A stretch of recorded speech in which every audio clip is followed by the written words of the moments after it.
Bonjour mesdames et messieurs, amis téléspectateurs de la chaîne de télévision numérique Proximité Web TV.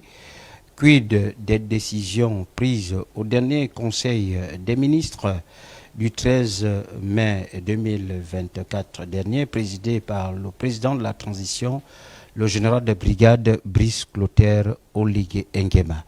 Ce Conseil des ministres, il faut le rappeler ici, a pris un certain nombre de textes législatifs et réglementaires de chacun des secteurs d'activité, pour ne pas dire de chaque ministère.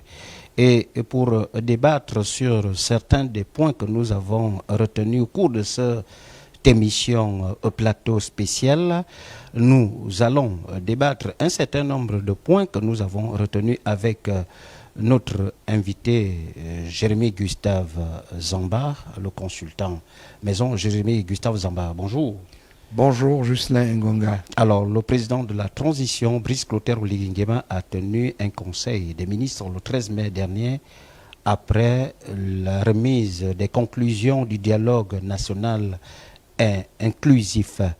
Parmi les dispositions prises au cours de ce Conseil des ministres, Jérémy Gustave Zamba, nous allons parler le projet de décret de la création de l'unité spéciale de contrôle et de sécurité du secteur des hydrocarbures. Jérémy Gustave Zamba, je vous rappelle que cette unité existe puisque le CTRI, parmi ses communiqués, avait déjà annoncé la création de cette unité de la sécurisation et du contrôle du secteur des hydrocarbures, tant dans des sites pétroliers, les sites forestiers et dans les sites des grandes sociétés qui produisent le pétrole au Gabon. Alors, le décret est déjà en application au 13 mai dernier au cours de ce Conseil des ministres. Jérémy Gustave Zamba, cette unité n'existait pas. Est-ce qu'il faut dire que le CTRI amène une unité spéciale de contrôle de contrôle et de suivi des hydrocarbures? C'est une manière de sécuriser des différents sites pétroliers? Quel que soit ce qui peut se produire dans un pays, l'important, ce qu'il faut savoir, c'est que le territoire appartient à l'État. Il appartient donc aux autorités compétentes de gérer tout ce qui concerne le territoire ou, si vous voulez, l'espace territorial. Qu'il soit forestier, qu'il soit maritime, qu'il soit aérien. Et donc, je crois qu'il y a une sorte de révolution dans l'attitude, si vous voulez, dans le comportement adopté depuis le 30 août 2023 par le Comité pour la transition et la restauration des institutions CTRI. Pourquoi le dis-je? Mais simplement parce que on n'avait jamais vu des autorités gabonaises qu'on les appela Omar Bongo Ondimba ou Ali Bongo Ondimba s'intéresser à une question aussi sensible et aussi sécuritaire, celle de la préservation non seulement des vies humaines, parce que c'est de cela qu'il s'agit aujourd'hui et qui fait scandale, mais aussi des différents instruments de production que sont par exemple les plateformes pour le cas des Perenco ou de toutes les sociétés qui opèrent dans le secteur pétrolier. Alors, Jérémy, nous allons revenir sur le cas de Perenco. Nous avons vu il y a déjà quelques mois un dépôt de pétrole à Conakry en Guinée avait pris feu, où il y a eu plusieurs morts d'hommes. Quelques jours après, le CTRI aussi prend cette décision de créer cette unité spéciale de contrôle, du contrôle de sécurité, du contrôle du secteur des hydrocarbures. Il paraît-il qu'il y a parfois aussi les produits pétroliers prohibés qui proviendraient de l'Hexagone et qui causent souvent cela. Est-ce que c'est une manière de voir un peu ces produits pétroliers qui, après le travail qui se fait à l'Hexagone et rentre dans les pays pétroliers, que le CTR a jugé utile de créer cette unité spéciale? Comparaison n'étant pas raison, je vais dire que je ne suis pas là pour essayer d'établir une relation entre ce que, par exemple, les autorités guinéennes ont adopté comme attitude vis-à-vis du drame qui a affecté leur pays avec ce que le CTRI est actuellement en train de faire. Mais je crois savoir que le CTRI a déjà à cœur, ou avait déjà à cœur, de faire en sorte de minimiser, en réalité, mais tous les problèmes qui se posent Parce qu'on aux parle, travailleurs. on parle au Gabon. des mots forts de sécurité. C'est-à-dire qu'il faut sécuriser les mais produits justement, pétroliers, les hydrocarbures. Mais justement, et vous savez, travailler dans le secteur des hydrocarbures nécessite un certain nombre d'outils de protection.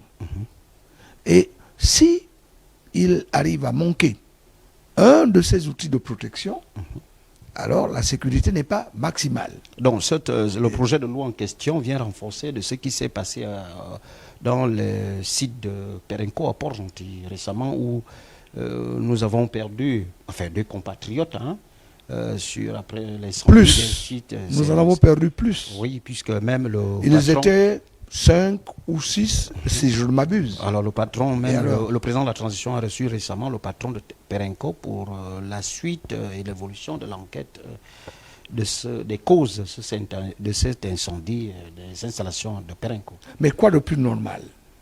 Lorsque dans votre village, il arrive un incident, prenons un cas terre à terre, 2 personnes que vous avez vues, vous tous les villageois, se diriger vers la forêt un matin, et dont l'une revient sans l'autre à la fin de la journée.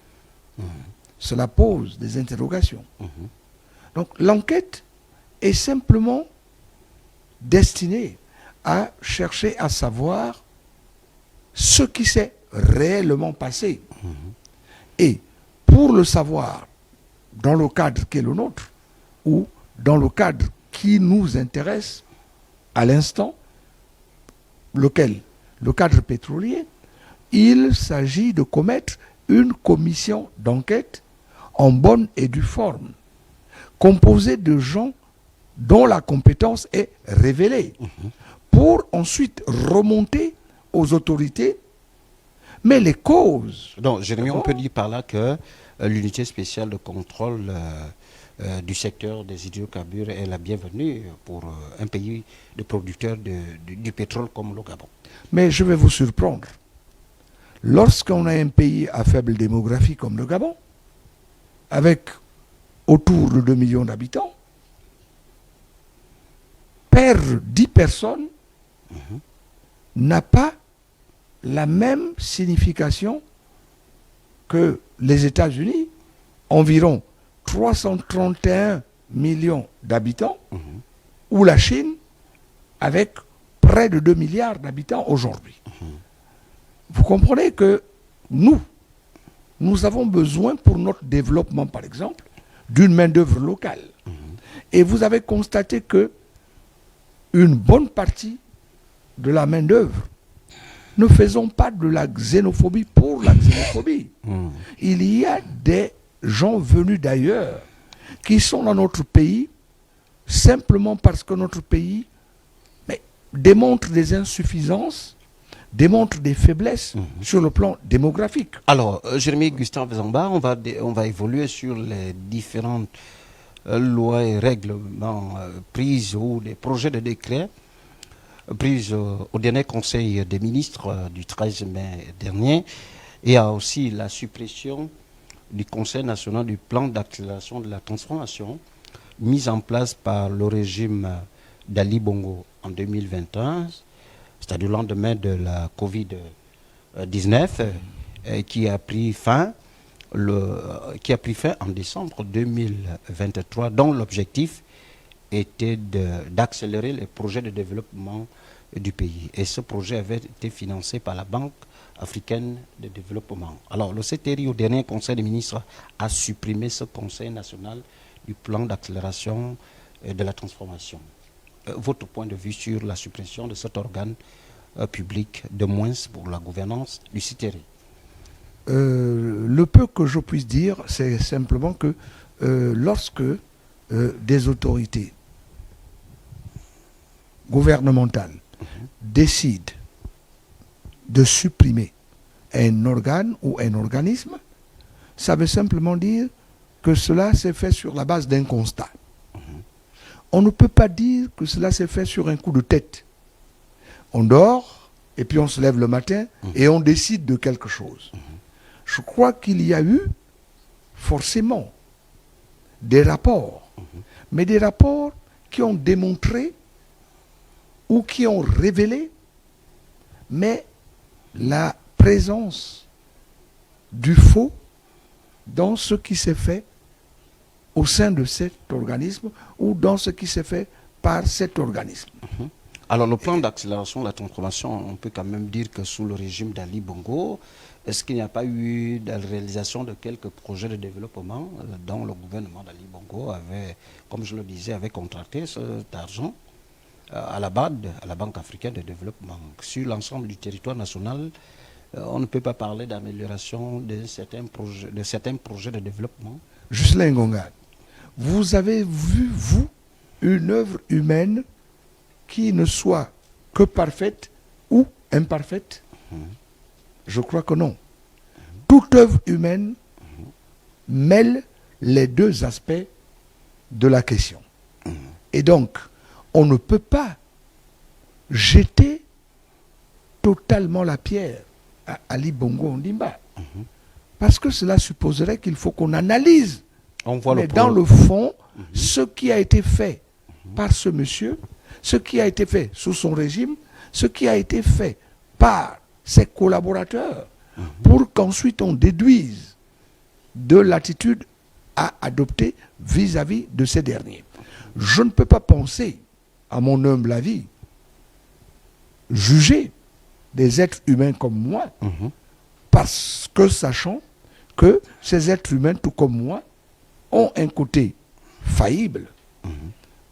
Et à partir de cet on instant, ne peut pas, malgré le régime déchu, on peut quand même reconnaître que le PAT, le plan d'accélération de la transformation, a quand même réalisé quelques projets. Nous avons le projet de Pied-Pal qui consiste à l'adduction de l'eau dans le Grand Libreville. à mon humble avis, ce ne sont pas les intentions ou ce n'est pas la volonté qui ont manqué, mais c'est simplement l'implémentation de ce qu'on a voulu faire qui n'a pas été au rendez-vous assez souvent.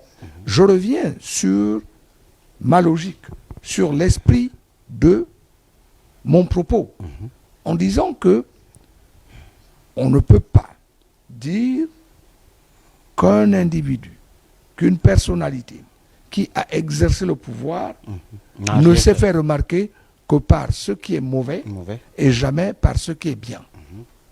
Alors, Jérémy Gustave Zamba, effectivement, tout homme est faillible, donc aucune œuvre humaine n'est parfaite.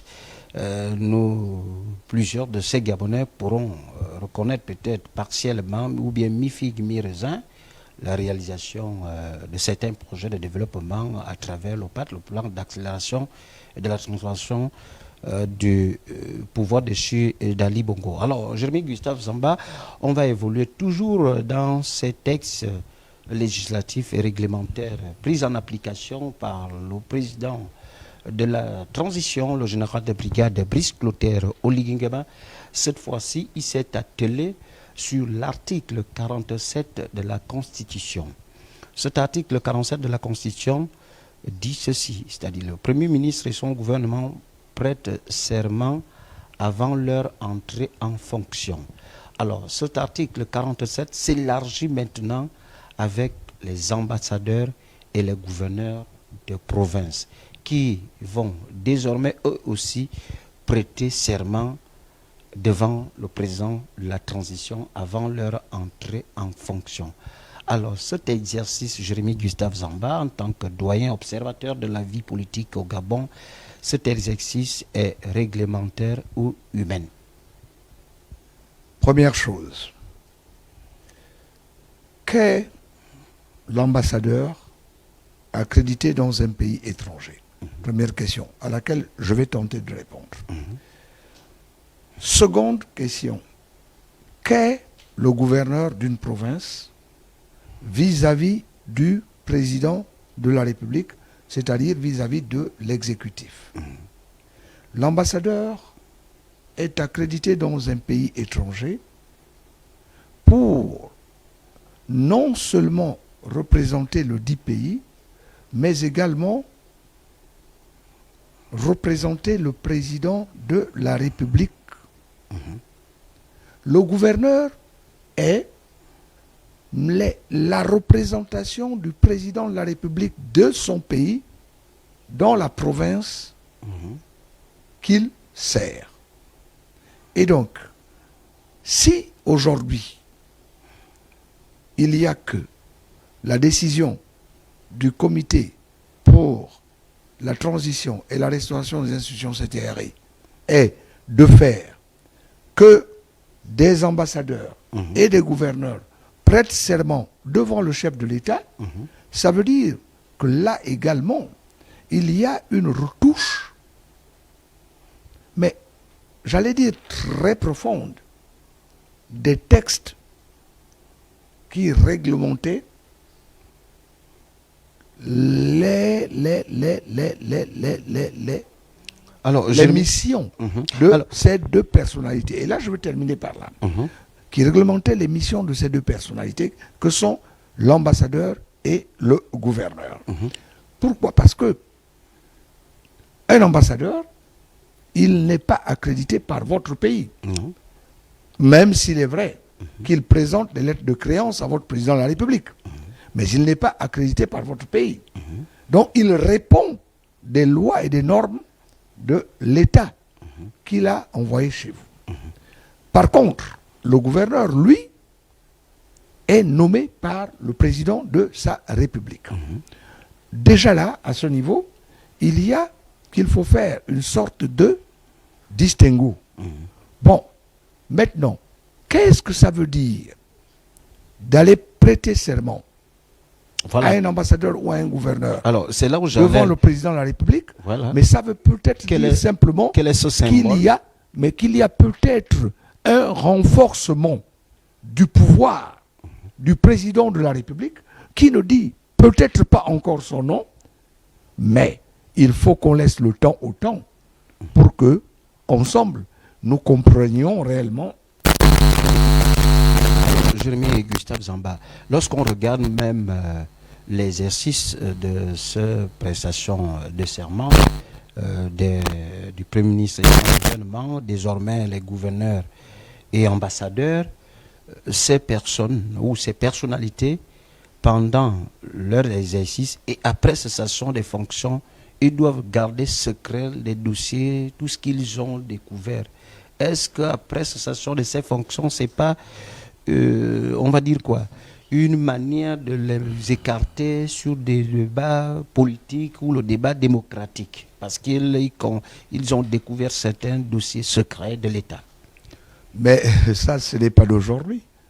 Une autorité mandatée, que ce soit dans le cas de l'ambassadeur par son État, ou que ce soit dans le cas du gouverneur par son président de la République, mais est astreinte au droit de réserve. Donc, ce n'est pas de la nouveauté. C'est simplement... Donc la loi 47 vient renforcer ce qui devrait être, ou bien ce qui existe déjà. J'en ai la ferme conviction, encore qu'il faut que, dans la pratique, ou encore qu'il faut que la réalité me prouve le contraire. Quid sur les grandes décisions prises au dernier Conseil des ministres dirigé par le général de brigade Brice Clotaire Oligui-Nguema, le président de la transition.